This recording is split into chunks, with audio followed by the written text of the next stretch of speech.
Gracia, bienvenida. ¿Cómo estás? ¿Cómo te va? Hola amigo, ¿sí me escuchas bien? Porque creo que estaba medio trabado mi audio. ¿Sí me Te escuchas bien? escucho maravillosa. Adelante, querida Gracia. ¿Cómo te ha ido? ¿Cómo estás? Muy bien. Pues hoy han pasado muchas cosas, muchas cosas, desde la propuesta del presidente de la eliminación, o más bien la reestructuración de algunas secretarías y lo de la Suprema, pues han sido temas bastante fuertes, pero yo creo que son dignos de hablarlo.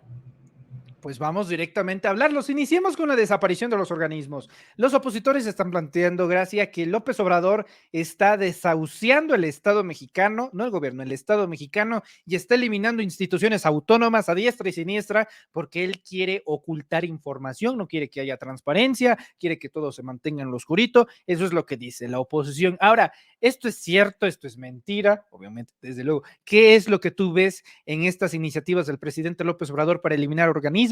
¿Son onerosos? ¿Son lastres burocráticos? ¿Funcionan? ¿No sirven? ¿Han tenido una aportación? ¿Qué pasa con ello? Y obviamente la joya de la corona, por lo menos en el debate público, es el INAI. ¿Qué opinas? Pues primero creo que es importante mencionar que muchas de estas secretarías y de organismos, específicamente los organismos autónomos, el INAI, fue creado en el periodo neoliberal, ¿no? Y también las secretarías, se tenía como la falsa idea de que entre más secretarías, mejor iba a funcionar el Estado. Es decir, entre más personas se encargaran de ciertos temas, mejor iban a salir las cosas. Pero si vemos, o sea, una retrospectiva en la creación de estas instituciones o de estas secretarías al día de hoy, no significa que no hayan hecho nada, porque o sea, hay muchas instituciones que sin duda alguna en algún momento sirvieron para solucionar ciertos problemas o para hacer ciertos análisis. Sin embargo, al día de hoy, el hecho de que se proponga, porque aparte no se propone eliminar, yo creo que eso es algo, una narrativa falsa de la oposición, que diga que se van a eliminar estas secretarías, es decir, el Instituto Mexicano de la Juventud no es que se elimine, no es que ya a López Obrador no le interesan los jóvenes, para nada, al contrario, lo único que hace es, en lugar de que esté encargado la Secretaría de Bienestar del Instituto Mexicano de la Juventud, va a pasar a ser parte de la Secretaría de Trabajo y Previsión Social.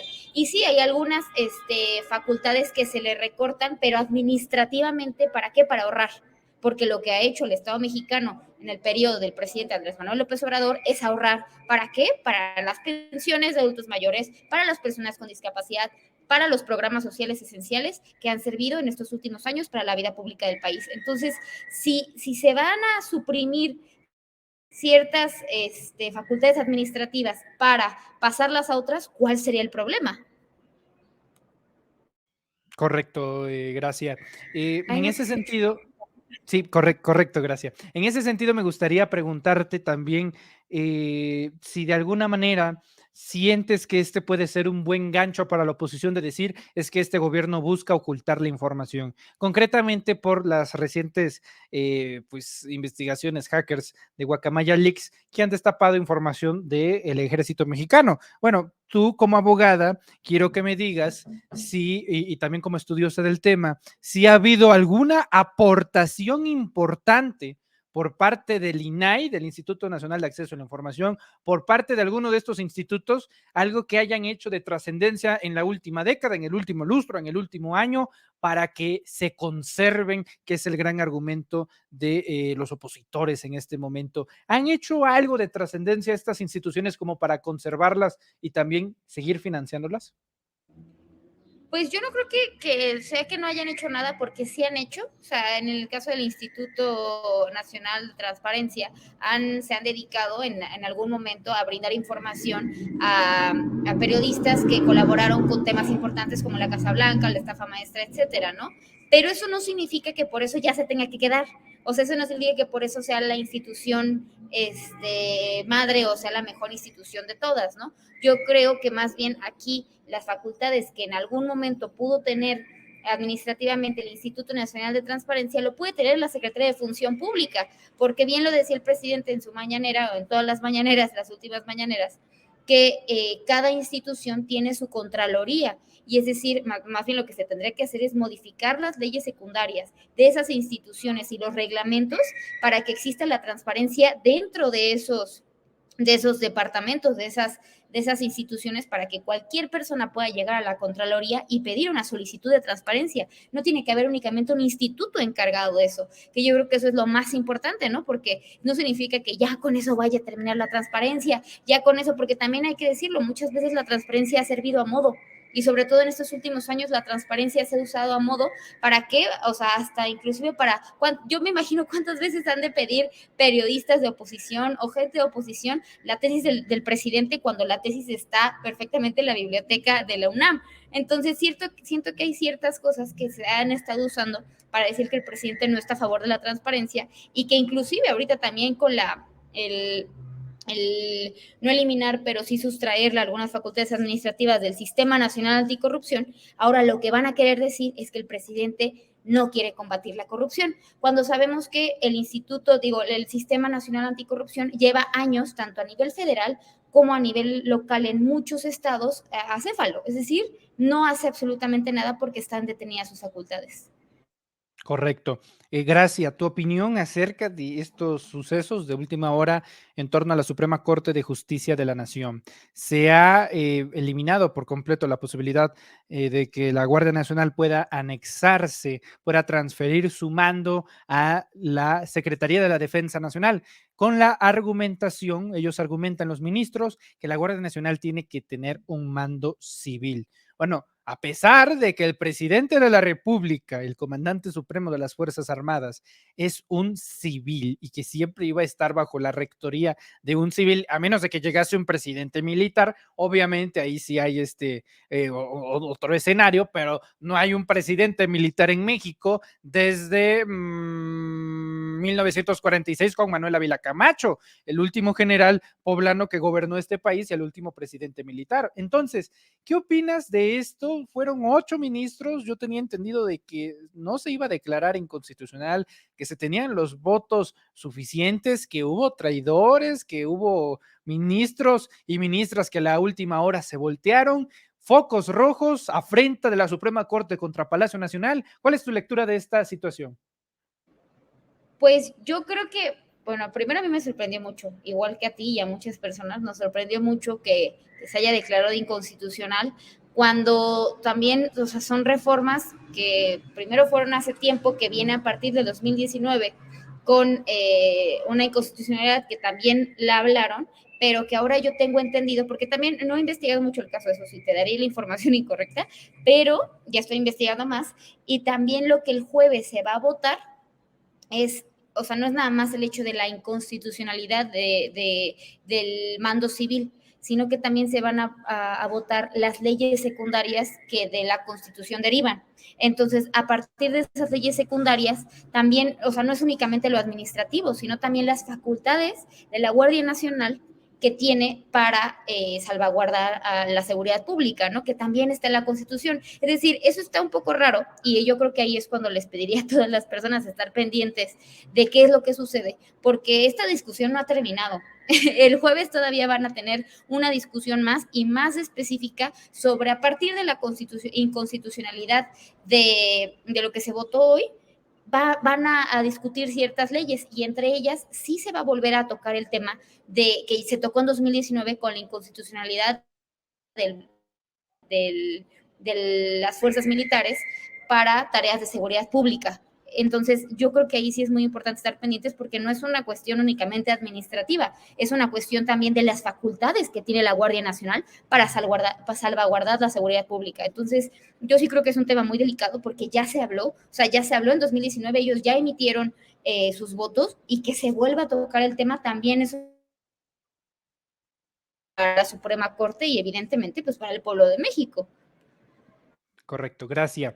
Híjole, Norma Piña, y yo no puedo dejar de pensar que desde hace 4 meses, que es cuando ella toma protesta y rinde como presidenta de la Suprema Corte de Justicia de la Nación, de repente viene una vorágine de amparos, liberaciones, inmunidades políticas, descongelamiento de cuentas bancarias, y de repente dices tú, bueno, hay cuestiones en las que tú dices, bueno, es a pesar, tienes que vivir a pesar de, tienes dentro de la expectativa que pues este tipo de cosas sucedan, pero de eso a inhabilitar el brazo, el brazo no armamentístico realmente, ese sería el ejército, pero sí preventivo, que se creó, como lo es la Guardia Nacional, que cuenta con más de 100,000 efectivos, más de 100,000 mexicanos, hombres y mujeres, que todos los días ponen la vida en riesgo para salvaguardar la vida de sus connacionales, y luego tú no les das las facultades que ya se habían aprobado en el legislativo, que en el legislativo, por más que suene redundante, es la representación popular de la gente, de la población, al final de cuentas.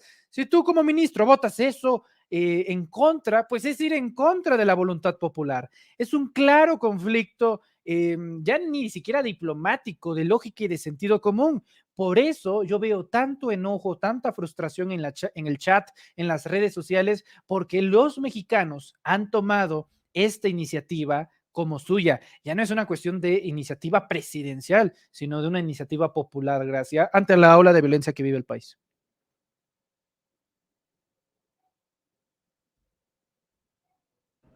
Espérame, porque se me trabó. ¿Me Sí, sí, escuchas no bien? te preocupes. Sí, te escucho muy bien, Ah, ya, querida, es que gracias. lo último no te lo escuché muy bien. No te escuché lo último, pero también entiendo que, o sea, que estuviste hablando de a partir de que la ministra Piña es presidenta, ¿no? De la Suprema Corte. Yo sí creo que ahí también, bueno, aquí veo dos cosas que creo que son fundamentales.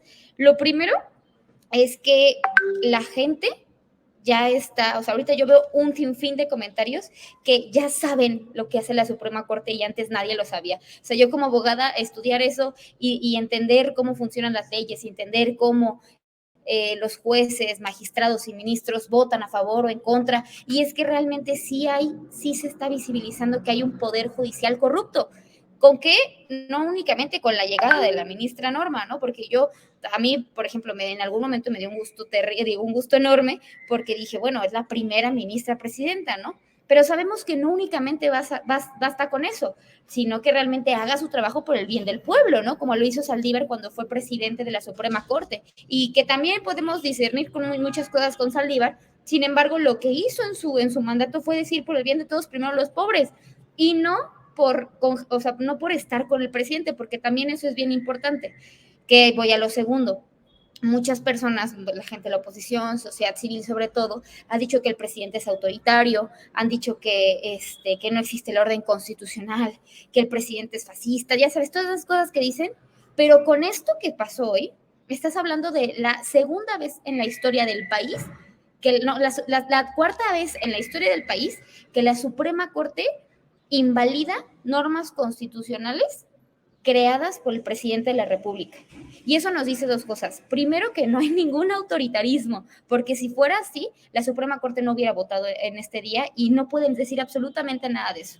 Y segunda, que también habla de una división de poderes real y no significa que haya que celebrar eso. Sin embargo, es una manera de combatir la narrativa de la derecha diciendo que el presidente es autoritario y que el presidente quiere controlar todo y está controlando todo cuando no es así. La verdad es que no es así. Evidentemente, claro, y no tiene absolutamente nada de malo que haya ministros, y yo diría que ojalá si fueran todos los ministros como el ministro Arturo Saldívar, como la ministra Esquivel, que le atacaron a más no poder, pero nos habla ahorita de una división de poderes real y decir, bueno, ¿qué es lo que está pasando con nuestro Poder Judicial? Que aparte la cabeza, siendo la Suprema Corte de Justicia de la Nación, no son capaces de entender pues lo que está viviendo el pueblo ahorita y lo que quiere el pueblo ahorita, ¿no? Yo creo que, o sea, parto de esas dos premisas para decir, es momento de nosotros, así ahorita lo dijo Gloria Romero, el pueblo ya no queremos impunidad ni corrupción, ya basta. Claro que sí, y yo creo que ahorita, de hecho yo estoy ahorita en la Ciudad de México, aquí en el centro, y hace un rato que iba pasando por ahí, vi muchísimas personas afuera de la Suprema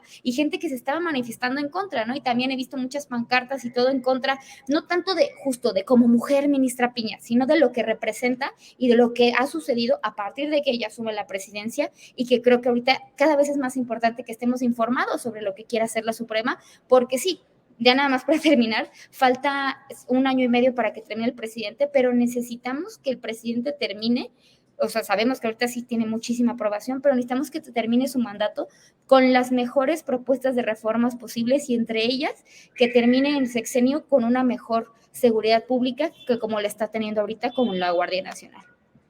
Correcto. Y ojalá, ojalá, ojalá, muy, muy pronto se pueda resarcir esta situación jurídica que está sucediendo en estos precisos momentos. Mi querida Gracia, yo te agradezco mucho, como siempre, que todos los martes, de manera muy amable y generosa, nos compartas tu tiempo y análisis aquí en Sin Máscaras a través de los Reporteros MX. Gracias, hay que cerrar invitando a todos a tus redes sociales para leerte y también consultarte. Gracias, Gracia. ¿En dónde te podemos encontrar? Gracias, amigo, y gracias a todas las personas que dejan comentarios. Es la primera vez que he podido verlas porque no sabía cómo verlas, pero cada vez veo que Ignacio, Rey Centeno, Tonatiuh Meca, Eduardo, Abraham Ramírez dejan cada vez más comentarios, y incluyendo a todas las personas que nos están viendo y que te ven todos los días, agradeciéndote el espacio. Y a mí me pueden encontrar como Gracia Alzaga en todas mis redes sociales: Facebook, TikTok, Instagram y obviamente Twitter. Gracias, un abrazo, cuídate mucho y estamos en contacto. Es Gracia Alzaga hablando con nosotros sin máscaras a través de